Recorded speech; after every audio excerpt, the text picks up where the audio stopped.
బీఆర్ఎస్లో రాజకీయ సంక్షోభం నెలకొందా? మొన్నటి వరకు కల్వకుంట్ల కవిత పరోక్షంగానే విమర్శలు చేసింది. కేసీఆర్ చుట్టూ దయాలున్నాయంటూ చేసిన వ్యాఖ్యలతోనే ఇప్పటికే బీఆర్ఎస్ అతలాకుతలం అవుతున్న నేపథ్యంలో ఇప్పుడు తాజాగా ఆ పార్టీ సీనియర్ నేత మాజీ మంత్రి జగదీశ్వర్ రెడ్డిని టార్గెట్గా చేసుకొని లిల్లీ పుట్ అంటూ వ్యాఖ్యలు చేసింది. ఈ వ్యాఖ్యల వెనుక మర్మం ఏంటి? అసలు బీఆర్ఎస్కు దూరం కావాలని కవిత అనుకుంటుందా, లేకుంటే బీఆర్ఎస్ కవితను దూరం చేయాలనుకుంటుందా? వీటిపై మనం మాట్లాడడానికి మాజీ మంత్రి జగదీశ్వర్ రెడ్డి గారు ఉన్నారు. జగదీశ్వర్ రెడ్డి గారు, ఏంటి మీరు లిల్లీపుట్ట రాజకీయ నాయకుడు ఎప్పుడైపోయారు? మాకు ఉద్యమకారుడిగా తెలుసు, తెలంగాణ ప్రత్యేక రాష్ట్రం కోసం కొట్లాడిన నేతగా తెలుసు.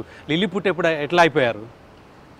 అంటే రమేష్ గారు, మీరు ప్రారంభంలో చెప్తున్న కొన్ని కామెంట్స్ విన్నా, టీఆర్ఎస్ అతలం కాలే, కుతలం కాలే, ఏమి కాలే, మీరు మాట్లాడుతున్న వాళ్ళ గురించి చర్చ కూడా ఎప్పుడు చేయలేదు. గత 4 నెలల కాలంలో మేము ఎవరైనా కలిసినా ఎక్కడ కూడా చర్చ కూడా రాలే.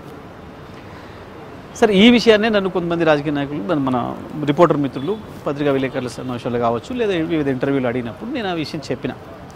మీరేమైనా చర్చ చేసిరా, దాని మీద ఏం జరిగింది, ఏంది, సార్ని కలుస్తుంటారు కదా కేసీఆర్ గారు కలిసినప్పుడు అంటే, నేనన్నా మేము ఒక సెకండ్ కాదు కదా, 1/2 సెకండ్ కూడా చర్చ చేయలేదు, దాని గురించి మీరు ఎంతసేపు అడిగిన ఉపయోగం లేదు, నిమిషం సమయం కూడా వృధా మీరు మనం మాట్లాడుకుంటే అని చెప్పినా నేను క్లియర్గా.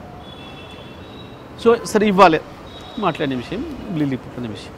కానీ మీలాంటి సీనియర్ నేతని, బీఆర్ఎస్ పార్టీలో కీలకంగా ఉన్న నేతని, ఒక ఎమ్మెల్యేని, మీ పార్టీ నేత, మీ పార్టీ వ్యవస్థాపక అధ్యక్షుడు, ప్రస్తుతం అధ్యక్షుడిగా ఉన్న కేసీఆర్ కుమార్తె అనడం అంటే అది సాధారణ విషయంగానే కనిపిస్తుందా? కేవలం సానుభూతి చెప్తే సరిపోతుందా? మీరు సాటిస్ఫై అయ్యారా దానికి?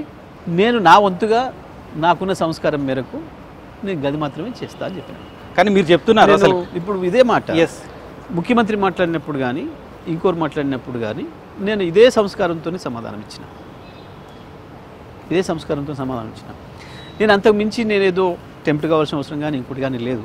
ఎందుకంటే నేను మాట్లాడే ప్రతి అక్షరం నిజమైనప్పుడు, నా మాటలో సత్యం ఉన్నప్పుడు నేను ఇంతకంటే హార్ష్గా మాట్లాడే అక్కరలేదు, ఇంతకంటే నేను వ్యక్తిగతంగా బాడీ షేమింగ్ చేస్తూ మాట్లాడే అక్కరలేదు, ఇంకోటి లేదు. నేను వాస్తవాన్ని మాత్రమే చెప్తే సరిపోతుంది ప్రజలకి.